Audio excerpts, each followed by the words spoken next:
Assalamualaikum warahmatullahi wabarakatuh. Shalom, Om Swastiastu, Namo Buddhaya, Salam Kebajikan. Perkenalkan, kami dari kelompok 3 Bahasa Indonesia akan mempresentasikan tema pembahasan kami yaitu kesantunan berbahasa. Kami dari kelompok 3 beranggotakan yaitu Alfiatur Rohmania dengan NIM 42014210026. Lalu yang kedua ada saya sendiri, Matthew Delvian Suyana dengan NIM 81114211269. Lalu yang ketiga ada Rani Yosia Sianturi dengan NIM 4111421080. Lalu yang keempat ada Novita Lestiani dengan NIM 4111421082. Lalu yang kelima ada Velsa Aurin dengan NIM 4111421085. Lalu yang keenam ada Gofari Miftah dengan NIM 4111421086. Lalu yang terakhir ada Nuralifsa Maharani dengan NIM 4111421087. A. Definisi kesantunan. Manusia digolongkan sebagai makhluk sosial, yang artinya memerlukan manusia dan makhluk hidup lain untuk menjalani kehidupan. Manusia harus mampu melakukan interaksi, bekerja sama, dan menjalin kontak sosial dalam masyarakat. Dalam melakukan hal tersebut, manusia membutuhkan sebuah alat komunikasi yang berupa bahasa.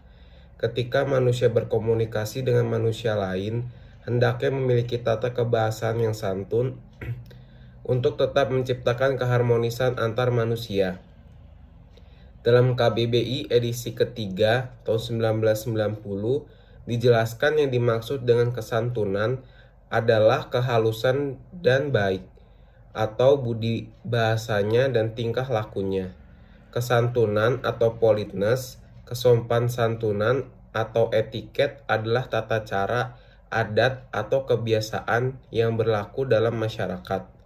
Kesantunan merupakan aturan perilaku yang ditetapkan dan disepakati bersama oleh suatu masyarakat tertentu, sehingga kesantunan sekaligus menjadi prasyarat yang disepakati oleh perilaku sosial. Oleh karena itu, kesantunan ini biasa disebut tata krama. Berdasarkan pengertian tersebut, kesantunan dapat dilihat dari berbagai segi dalam pergaulan sehari-hari. Kesantunan memperlihatkan sikap yang mengandung nilai sopan santun atau etiket dalam pergaulan sehari-hari.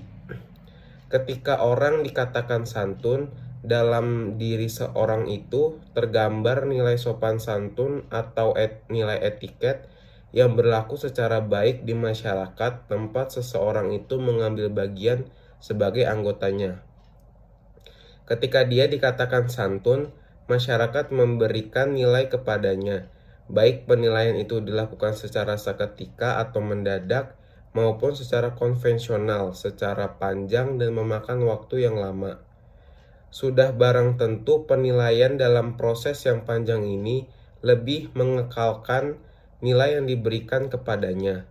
Kedua, kesantunan sangat kontekstual, yaitu berlaku dalam masyarakat, tempat, atau situasi tertentu, tapi belum tentu berlaku bagi masyarakat, tempat, dan situasi lain.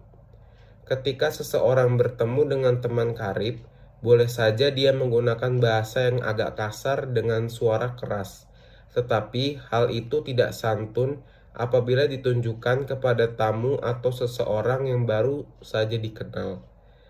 Mengecap atau mengunyah makanan dengan mulut berbunyi kurang sopan kalau sedang makan dengan orang banyak di sebuah perjamuan. Tetapi hal itu tidak begitu dikatakan kurang sopan apabila dilakukan di rumah.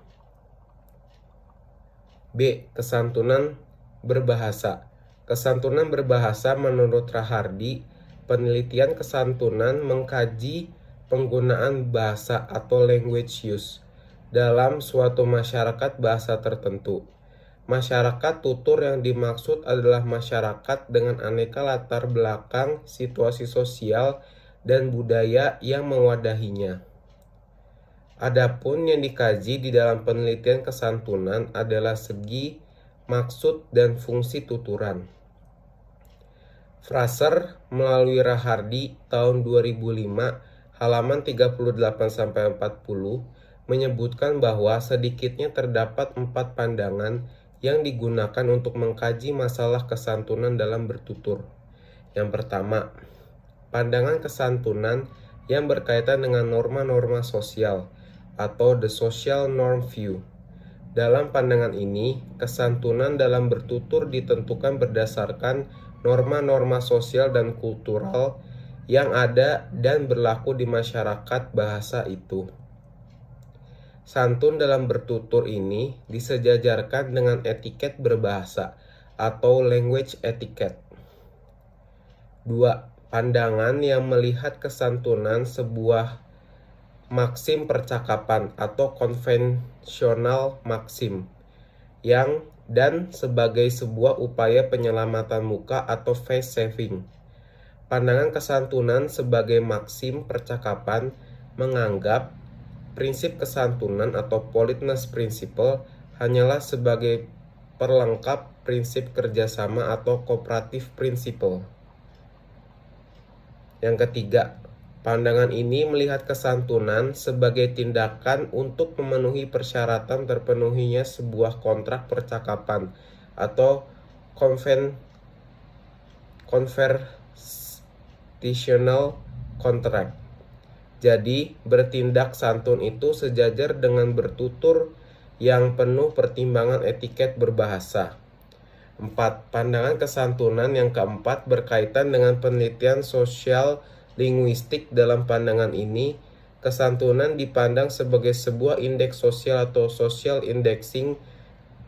Indeks sosial yang demikian dapat dalam bentuk-bentuk referensi sosial atau social reference, honorific, dan gaya berbicara atau style of speaking. Dalam buku Rahardi tahun 2005 halaman 40. Menurut Kaiser tahun 2010 halaman 10, secara singkat dan umum ada 3 kaidah yang harus dipatuhi dalam tuturan kita terdengar santun oleh pendengar atau lawan tutur kita. Ketiga kaidah itu adalah formalitas, ketidaktegasan, dan kesamaan atau kesekawanan. Jadi secara singkat, Kaiser dengan singkat bisa dikatakan bahwa sebuah tuturan disebut santun kalau dia terdengar memaksa atau angkuh. Tuturan itu memberikan pilihan tindakan kepada lawan tutur dan lawan tutur itu menjadi senang. Kesantunan berbahasa tercermin dalam tata cara komunikasi lewat tanda verbal atau tata cara berbahasa.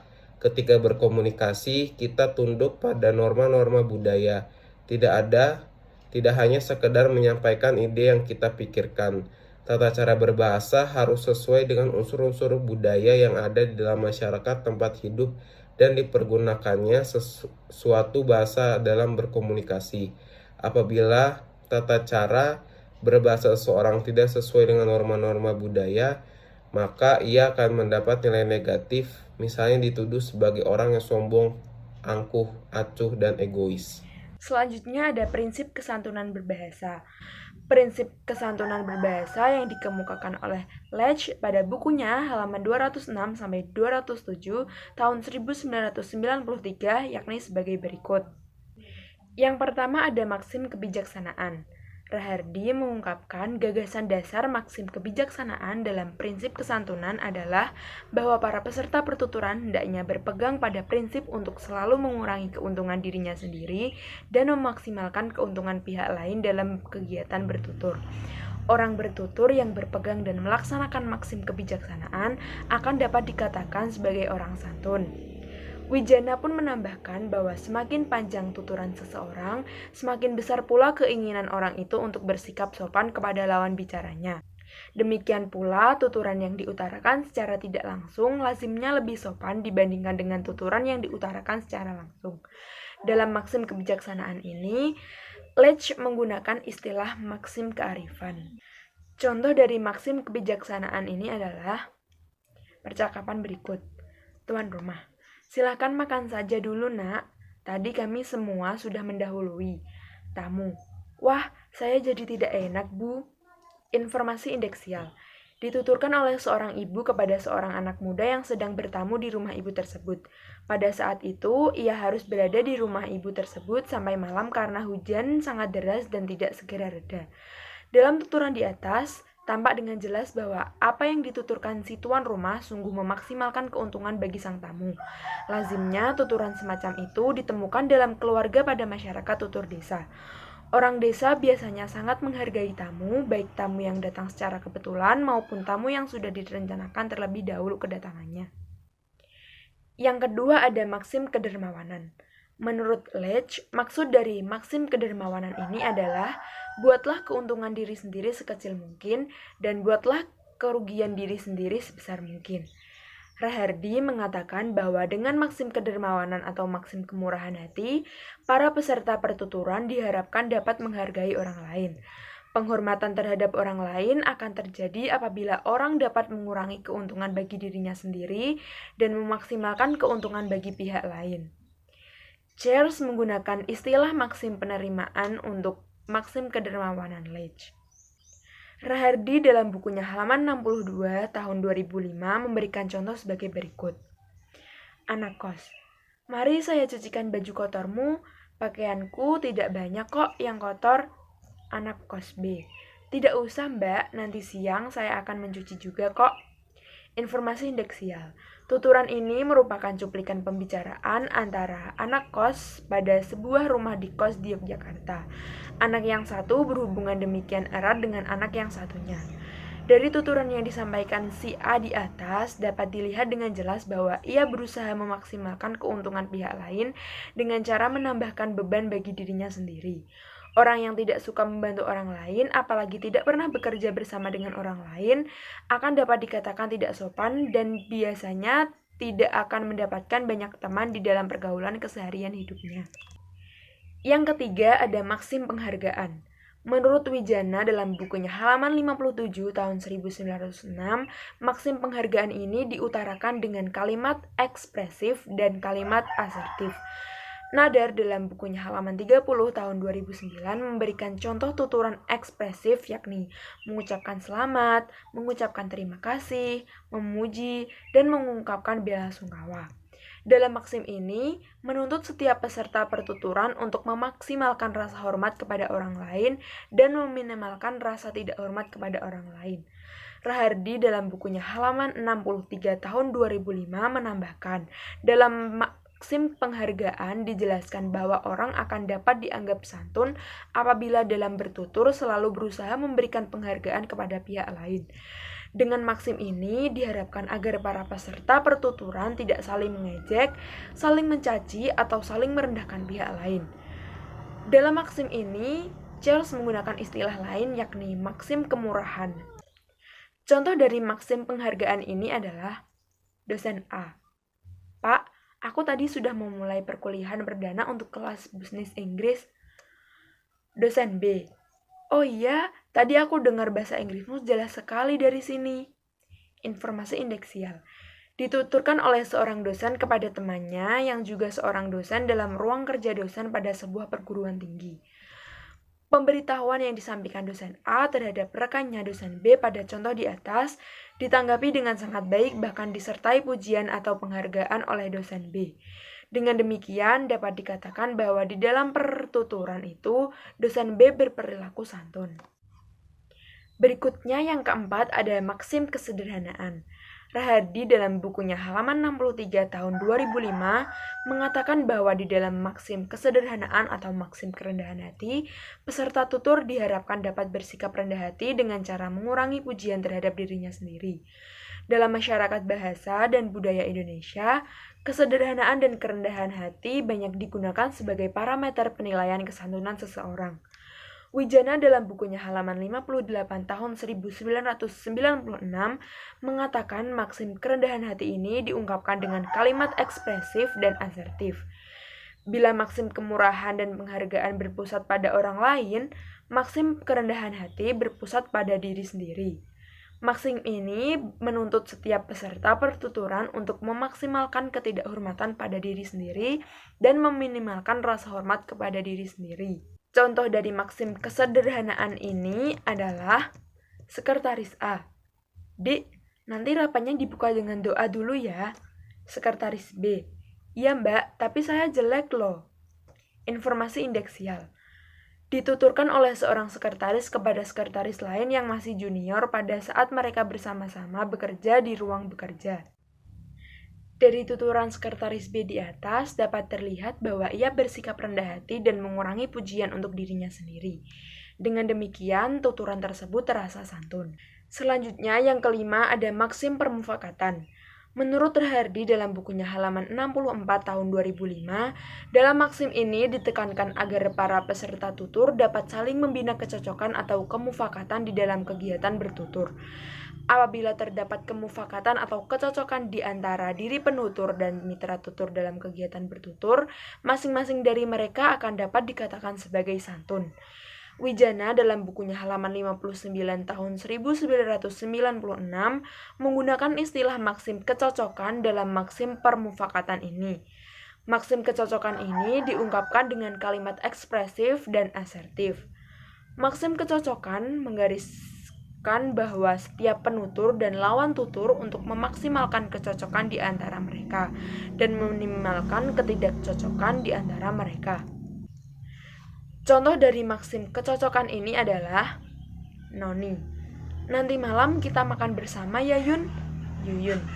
Boleh, saya tunggu di Bambu Resto ya. Informasi indeksial dituturkan oleh seorang mahasiswa kepada temannya yang juga mahasiswa pada saat mereka sedang berada di sebuah ruang kelas. Tuturan di atas terasa santun karena Yuyun mampu membina kecocokan dengan Noni. Dengan memaksimalkan kecocokan di antara mereka, tuturan akan menjadi sopan.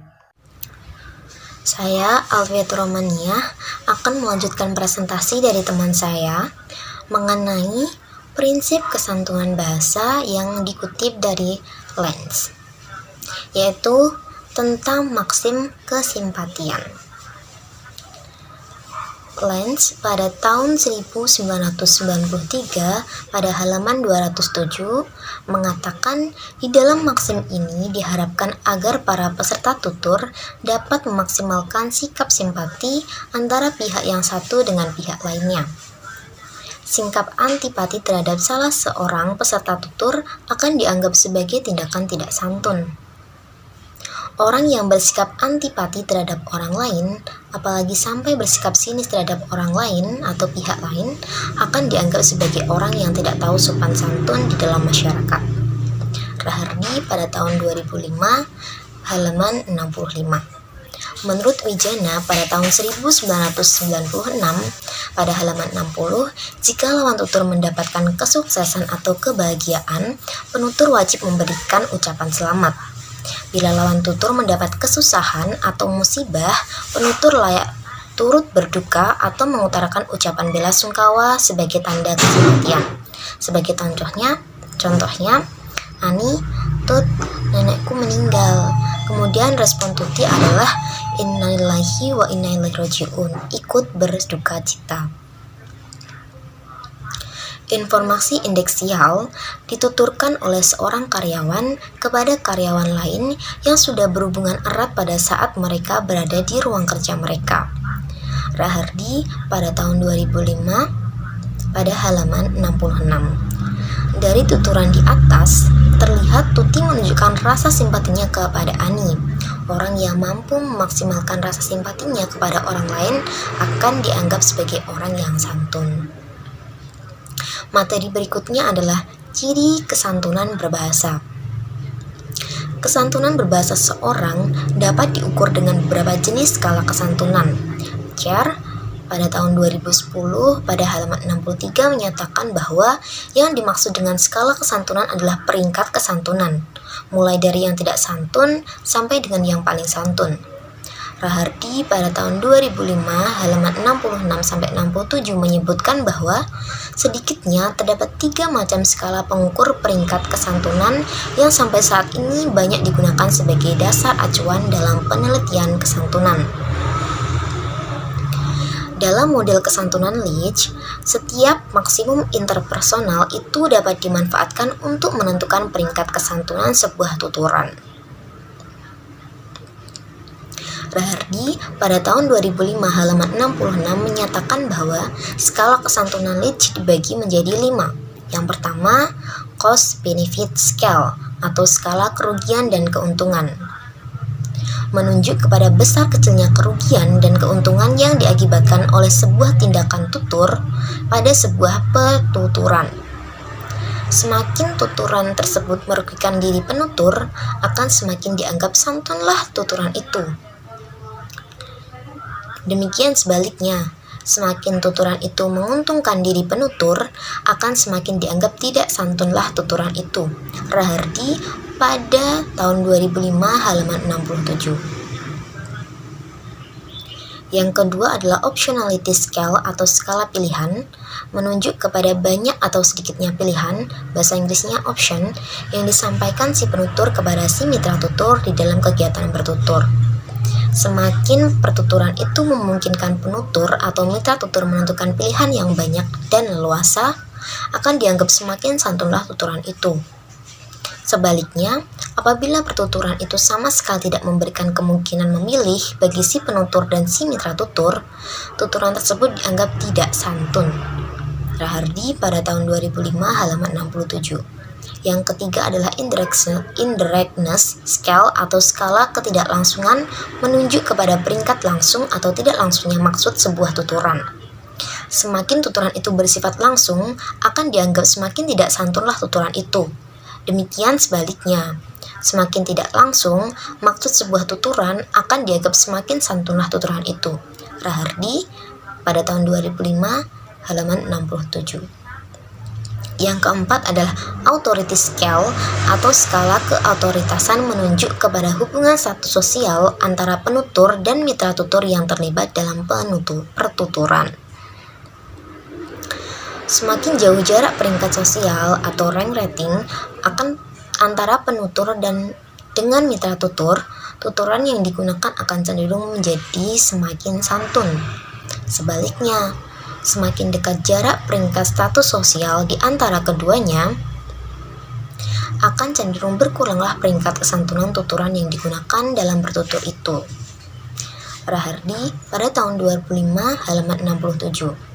Yang kelima adalah social distance scale atau skala jarak sosial, menunjuk kepada peringkat hubungan sosial antara penutur dan mitra tutur yang terlibat dalam sebuah pertuturan. Ada kecenderungan bahwa semakin dekat jarak peringkat sosial di antara keduanya, akan menjadi semakin berkurang santunlah tuturan itu. Demikian sebaliknya, semakin jauh jarak peringkat sosial antara penutur dengan mitra tutur, akan semakin santunlah tuturan yang digunakan itu. Rahardi pada tahun 2005 halaman 67. Ciri kesantunan berdasarkan Maxim Leach. Berdasarkan keenam maksim kesantunan yang dikemukakan oleh Leach tahun 1993 halaman 206, Char tahun 2010 halaman 56 sampai 57 memberikan ciri kesantunan sebuah tuturan sebagai berikut. Poin pertama, semakin panjang tuturan seseorang, semakin besar pula keinginan orang itu untuk bersikap santun kepada lawan tuturnya.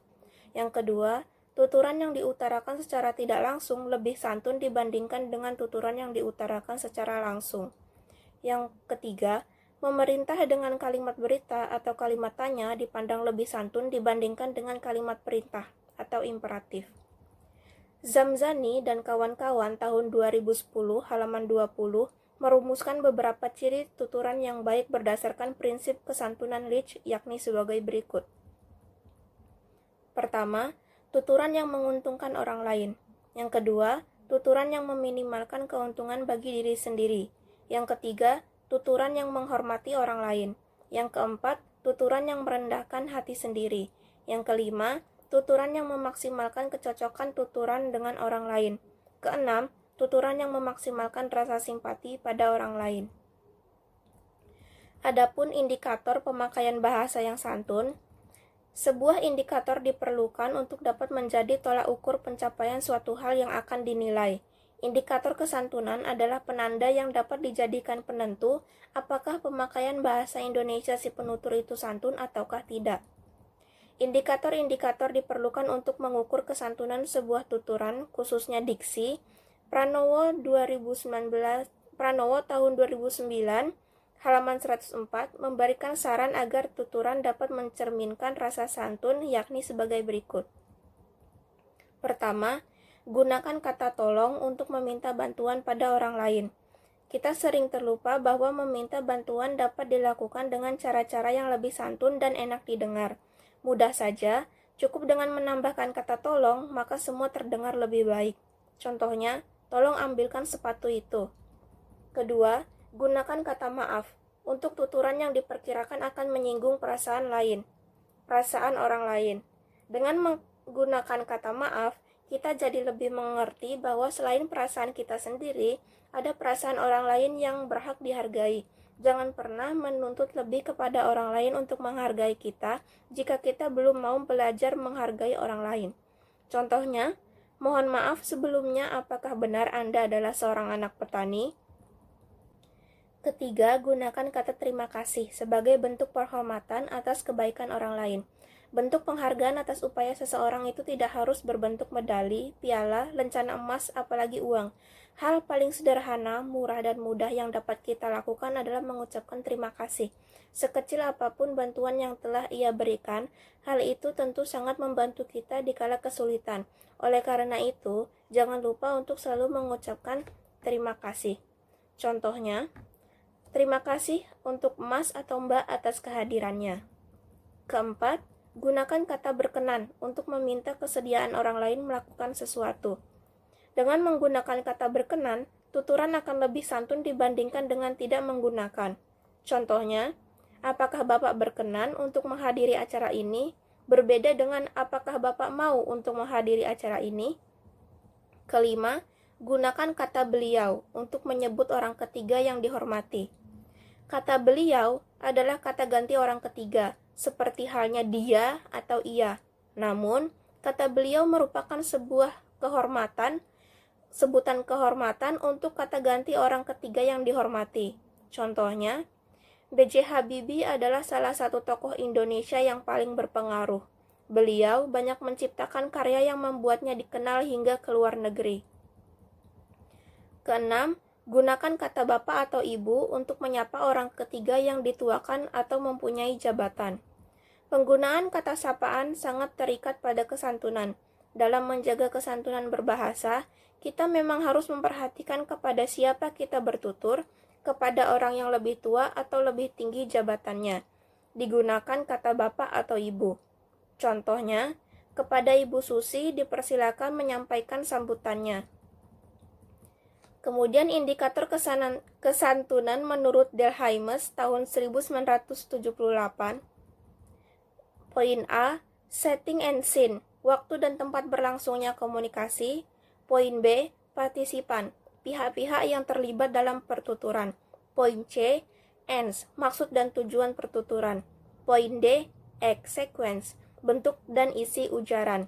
Poin E, key, cara penyampaian. Poin F, instrumentalities, jalur bahasa yang digunakan. Poin G, norms, norma atau aturan berinteraksi. Poin H, genres, ragam bahasa yang digunakan. Lalu indikator kesantunan menurut Grish tahun 2000. Poin A, ketika berbicara harus mampu menjaga martabat mitra tutur agar tidak merasa dipermalukan. Poin B, ketika berkomunikasi tidak boleh mengatakan hal-hal yang kurang baik mengenai diri mitra tutur atau orang atau barang yang ada kaitannya dengan mitra tutur. Poin C, tidak boleh mengungkapkan rasa senang atas kemalangan mitra tutur. Poin D, tidak boleh menyatakan ketidaksetujuan dengan mitra tutur sehingga mitra tutur merasa jatuh harga dirinya. Poin E, tidak boleh memuji diri sendiri atau membanggakan nasib baik atau kelebihan diri sendiri. Kemudian indikator kesantunan menurut Leach tahun 1983.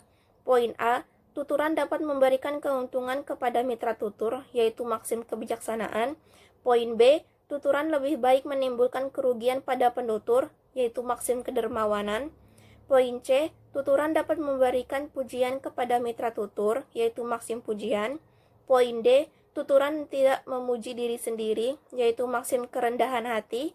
Poin E, tuturan dapat memberikan persetujuan kepada mitra tutur, yaitu maksim kesetujuan.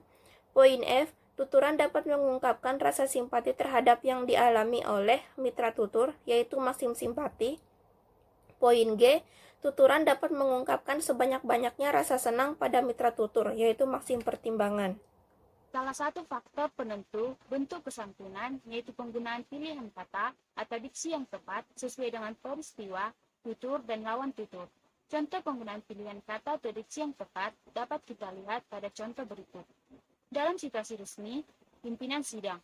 Silakan, mau dari siapa dulu yang menjawabnya? Mahasiswa 9. Instruksi, kalau menggunakan opsi seperti ini, mereka mundur. Tetapi kalau kita menggunakan opsi yang kedua, mereka tidak akan takut. Mereka siap, kalau mau dipasangkan, harus jauh-jauh hari, jadi calon ketua dan wakil ketua itu sudah dikenal. Dalam situasi tidak resmi, mahasiswa 2. Namanya boleh sama, tapi ketawanya jangan sama. Mahasiswa 1. Itu Teh Tera belum selesai kuliahnya. Dari contoh tersebut, dapat dilihat bahwa tuturan mahasiswa ketika berinteraksi dengan mahasiswa dalam ragam resmi menggunakan pilihan kata atau diksi yang sesuai dengan situasi peraturan. Pimpinan sidang menggunakan kata silakan pada awal tuturannya. Penutur bermaksud menyuruh para kandidat calon ketua 5 untuk memberikan jawaban. Digunakannya kata silakan memberikan kesan bahwa penutur memperhatikan aspek kesantunan dalam menggunakan kata. Tuturan kedua yang diawali dengan instruksi memberikan gambar bahwa penutur juga memperhatikan aspek kesantunan karena dapat menggunakan pilihan kata yang tepat ketika akan menyampaikan pendapat dalam sebuah musyawarah. Terdapat 2 pilihan kata yang digunakan dalam ragam pergaulan, yakni kata jangan dan belum. Kata jangan digunakan sebagai larangan. Dalam konteks tuturan di atas, kata jangan bukan sekedar larangan, tetapi juga memunculkan daya bahasa. Kata jangan juga dipersepsi bukan sekedar dari maknanya, tetapi melalui daya bahasanya. Kata jangan dipersepsi sebagai larangan sambil menyuruh introspeksi diri. Kata belum pada tuturan di atas menandakan bahwa penutur berbicara secara wajar dan tidak berlebih-lebihan. Tuturan di atas menyatakan bahwa mahasiswa heran melihat kakak tingkatnya yang seharusnya sudah lulus tetapi masih berada di kampus.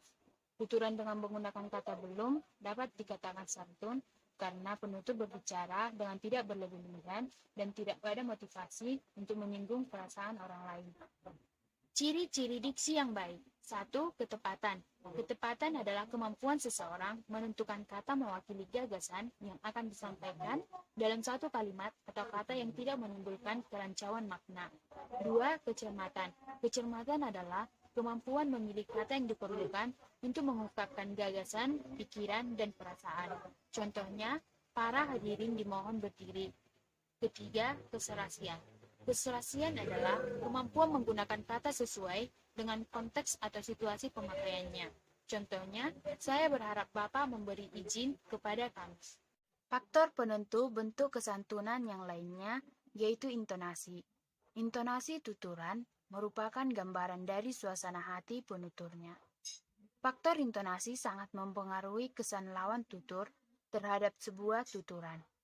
Penutur akan dikatakan santun ketika ia mampu menguasai perasaan dan emosi yang ada dalam dirinya ketika berkomunikasi dengan orang lain. Pelafalan yang jelas akan membuat komunikasi berjalan dengan lancar.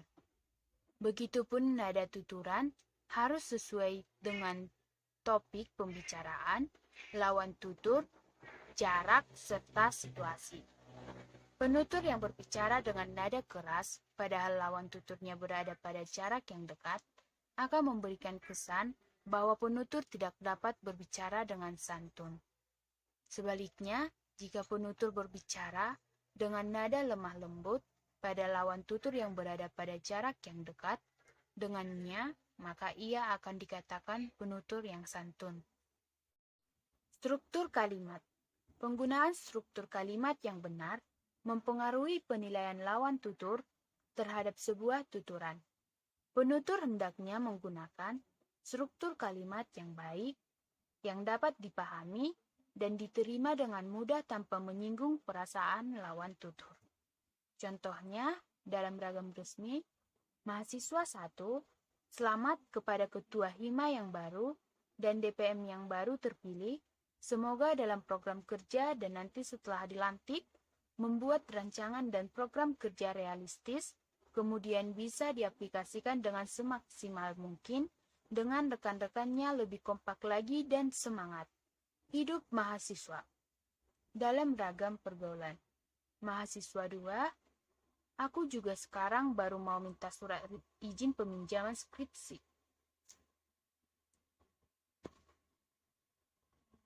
Tuturan mahasiswa 1 merupakan tuturan yang penuh harapan, dapat dipahami, dan diterima dengan mudah oleh lawan tutur. Struktur kalimatnya terfokus pada kata awal pada kalimat itu, yakni ucapan selamat. Pada ragam pergaulan, mahasiswa 2 menggunakan struktur kalimat yang biasa dan mudah dipahami oleh lawan tutur. Struktur kalimat kepada tuturan di atas terfokus pada aku juga sekarang. Penutur yang mampu menggunakan struktur kalimat dengan baik dapat dikatakan penutur yang santun.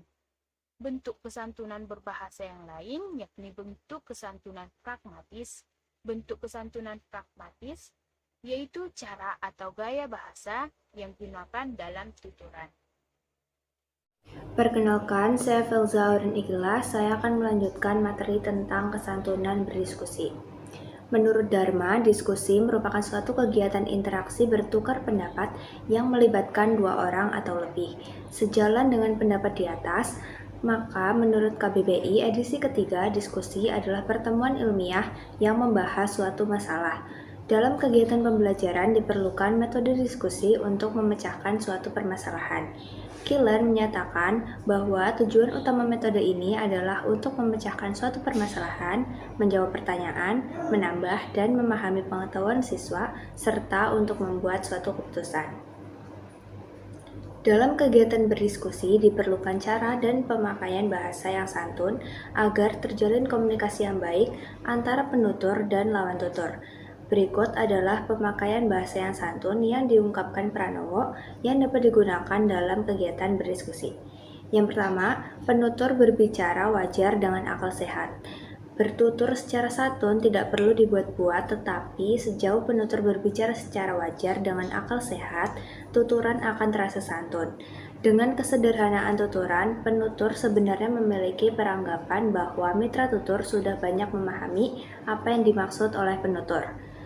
Yang kedua, penutur mengedepankan pokok masalah yang diungkapkan.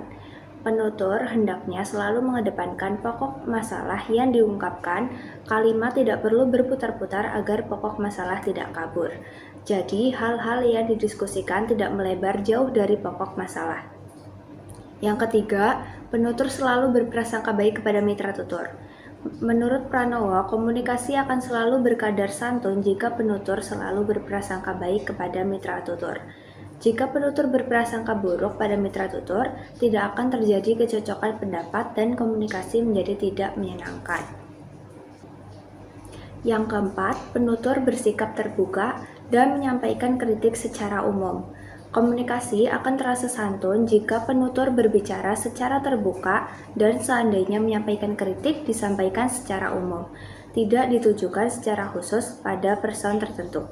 Jika kritik dilakukan secara person dapat menyinggung perasaan orang lain dan kegiatan komunikasi menjadi tidak baik. Yang kelima, penutur menggunakan bentuk lugas atau bentuk pembelaan diri secara lugas. Komunikasi dapat dinyatakan secara santun jika penutur menggunakan bentuk tuturan yang lugas, tidak perlu ditutup-tutupi meskipun kadang-kadang mengandung sindiran. Yang keenam, penutur mampu membedakan situasi bercanda dengan situasi serius. Komunikasi masih akan terasa santun jika penutur mampu membedakan tuturan sesuai dengan situasinya. Meskipun masalah yang dibicarakan bersifat serius, tetapi jika penutur mampu menyampaikan tuturan itu dengan nada bercanda, komunikasi menjadi lancar dan masih santun. Yang perlu diperhatikan lagi adalah teknik berargumentasi.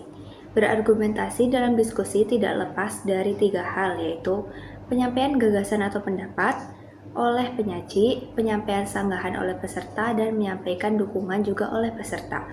Yang pertama, penyampaian gagasan yang relevan.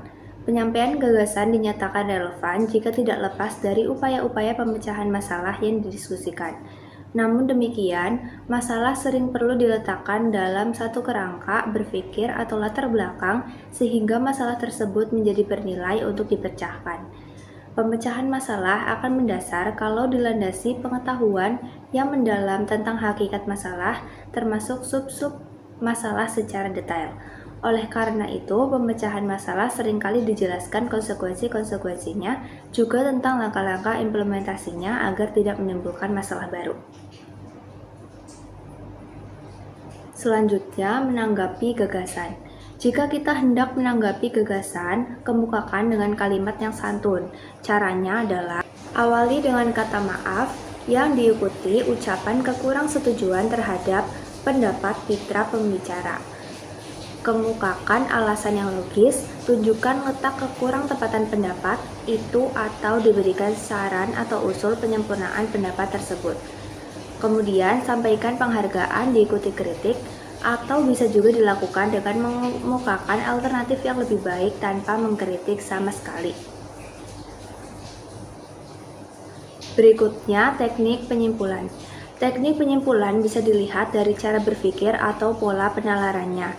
Cara mengambil kesimpulan bisa dengan cara mengambil gagasan yang tidak dibantah atau disanggah. Gagasan yang tidak disanggah oleh peserta dapat diangkat atau diambil sebagai kesimpulan hasil diskusi.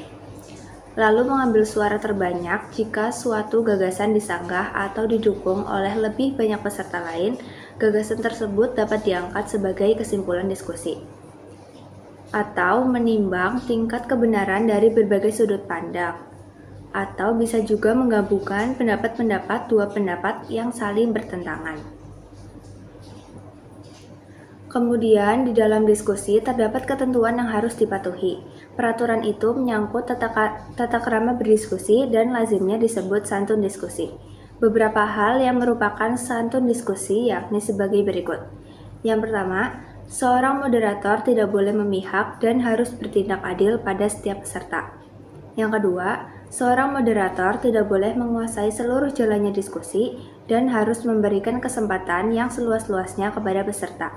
Yang ketiga, setiap peserta diskusi harus dapat menghargai peserta lain berbicara atau berpendapat sehingga tidak memotong pembicaraan sekalipun kurang sependapat dengan pendapat yang dikemukakan peserta lain. Yang keempat, setiap peserta harus mematuhi tata tertib diskusi dan mengendalikan pembicaraannya sehingga pembicaraannya relevan dengan topik yang didiskusikan dan tidak melenceng dari tema atau tujuan diskusi. Yang kelima, setiap peserta diskusi harus patuh pada moderator sehingga ia berbicara setelah diperbolehkan oleh moderator. Yang keenam, jika peserta diskusi kurang sependapat dengan pendapat peserta lain, ia tidak boleh menolak secara kasar. Jika keberatan pada pendapat peserta lain, disampaikan dengan kata-kata yang halus, sopan, dan tidak menyakiti hati, serta memberikan argumentasi yang logis dan meyakinkan. Yang terakhir, setiap peserta harus berlapang dada dalam menerima hasil diskusi. Kegiatan diskusi akan berjalan baik dan lancar jika peserta diskusi mengetahui tata cara diskusi dan tugas-tugasnya sebagai peserta. Tarigan menguraikan tugas-tugas peserta diskusi sebagai berikut. Yang pertama, turut mengambil bagian dalam diskusi. Yang kedua, berbicaralah hanya kalau ketua mempersilahkan. Yang ketiga, berbicaralah dengan tepat dan tegas. Yang keempat, kita harus dapat menunjang pernyataan-pernyataan kita dengan fakta-fakta, contoh-contoh, atau pendapat-pendapat para ahli. Yang kelima, ikutilah dengan seksama dan penuh perhatian terhadap diskusi yang sedang berlangsung. Yang keenam, dengarkanlah dengan penuh perhatian. Yang terakhir, bertindaklah dengan sopan, santun, dan bijaksana. Di samping sikap-sikap seorang peserta diskusi yang dituntut untuk mensukseskan diskusi, tentu saja ada sikap-sikap yang menghambat jalannya sebuah diskusi. Sikap-sikap yang dapat menghambat diskusi dan dapat mengurangi kesantunan dalam diskusi disebutkan sebagai berikut. Yang pertama, sikap agresif dan reaksioner. Yang kedua, sikap menutup diri, takut mengeluarkan pendapat. Yang ketiga, terlalu banyak bicara, bicara berbelit-belit, atau bicara berbisik-bisik dengan teman di sampingnya. Yang keempat, menunjukkan sikap acuh tak acuh. Demikian penjelasan materi dari saya. Materi berikutnya akan dijelaskan oleh rekan saya. Penyebab ketidaksantunan. 1. Kritik secara langsung dengan kata-kata kasar. Menurut Khair, kritik kepada lawan tutur secara langsung dan dengan menggunakan kata-kata kasar akan menyebabkan sebuah pertuturan menjadi tidak santun atau jauh dari peringkat kesantunan. Dengan memberikan kritik secara langsung dan menggunakan kata-kata yang kasar tersebut dapat menyinggung perasaan lawan tutur sehingga dinilai tidak santun. Contoh, pemerintah memang tidak becus mengelola uang. Mereka biasanya hanya mengkorupsi uang rakyat saja. Kalimat tersebut terasa tidak santun karena penutur menyatakan kritik secara langsung dan menggunakan kata-kata yang kasar. Komunikasi menjadi tidak santun jika penutur ketika bertutur menyampaikan kritik secara langsung. Sebagai contoh, ungkapan-ungkapan yang sering kita dengar dari demo mahasiswa yang mengkritik pimpinan dengan menggunakan istilah-istilah kasar. Komunikasi secara seperti itu dinilai tidak santun karena dapat menyinggung perasaan mitra tutur yang menjadi sasaran kritik. Yang kedua, dorongan rasa emosi penutur. Khair mengungkapkan, kadangkala ketika bertutur, dorongan rasa emosi penutur begitu berlebihan, sehingga ada kesan bahwa penutur marah kepada lawan tuturnya. Tuturan yang diungkapkan dengan rasa emosi oleh penuturnya akan dianggap menjadi tuturan yang tidak santun. Contoh, apa buktinya kalau pendapat Anda benar? Jelas-jelas jawaban Anda tidak masuk akal. Pada tuturan tersebut, terkesan bahwa penutur tetap berpegang teguh pada pendapatnya dan tidak mau menghargai pendapat orang lain. Yang ketiga, protektif terhadap pendapat. Menurut Khair, seringkali ketika bertutur, seorang penutur bersifat protektif terhadap pendapatnya. Hal ini dilakukan agar tuturan lawan tutur tidak dipercaya oleh pihak lain. Penutur ingin memperlihatkan pada orang lain bahwa pendapatnya benar, sedangkan pendapat mitra tutur salah. Dengan tuturan seperti itu, akan dianggap tidak santun. Contoh, silakan kalau tidak percaya, semua akan terbukti kalau pendapat saya yang paling benar.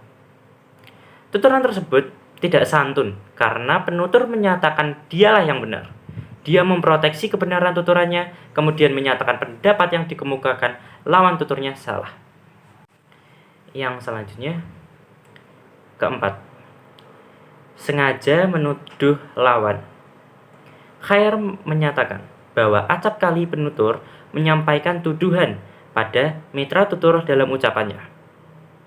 Ucapannya menjadi tidak santun jika penutur terkesan menyampaikan kecurigaannya terhadap mitra tutur.